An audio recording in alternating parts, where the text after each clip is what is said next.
समस्त को सप्रेम साईराम। आसंतु सुनिबा आजिर प्रशांति अनुचिंता केउ प्रकार प्रगति पाई आमे सदा सर्वदा प्रयास करिबा आवश्यक एवं आमर एही प्रयास रे भगवान का कृपा किपरि प्राप्त करि पारिबा। भगवान आजी अति प्रेमपूर्ण भावरी आमर अति सुंदर रूपे मार्गदर्शन कराइछन्ति। द्वेष द्वारा प्रदूषित हेले प्रेम मध्य विषरे परिणत होई जाय थाए।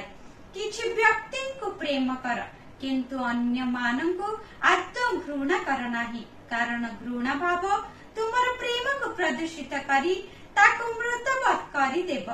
एक सिद्धि प्राप्त आत्मा भीतर को प्रेम स्वतःस्फूर्त भाव रे आसी थाए, किंतु जने आध्यात्मिक प्रत्याशी को सेवा एवं आत्मार ऐक्यत्वर संधान माध्यम रे विकसित करबाकू ही पड़िबो।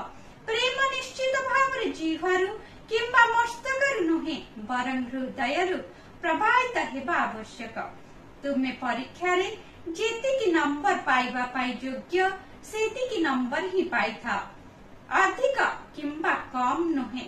जदि तुमे समुदाय 100 नंबर रु 5 किंबा 6 नंबर पाइथा, सेही क्षेत्र रे 5 नंबर को मध्य बातिल करी 0 करी दिया जाई पारे।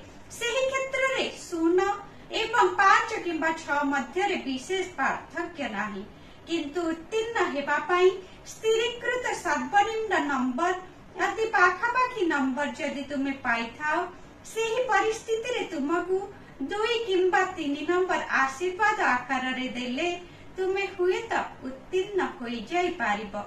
ताहा मध्य प्रकृत साधन अटे। एथिरे अति मंथर प्रगति असफलता परि खराब, किंतु उत्तम प्रगति हेउछि प्रशंसा योग्य एवं कृपा तुमको निश्चित भावरे आगको टाणी नै जीव। उक्त दिव्य संभाषणटी भगवान जुलाई 29 तारिख 1969 मसीहा रे सूचाई देथिले। कहिबार तात्पर्य, जदि तुमे निज पिता को सम्मान देव तेबे एही समस्त जीव जगतर पिता तुमको सुरक्षा प्रदान करिबे। जय साईराम।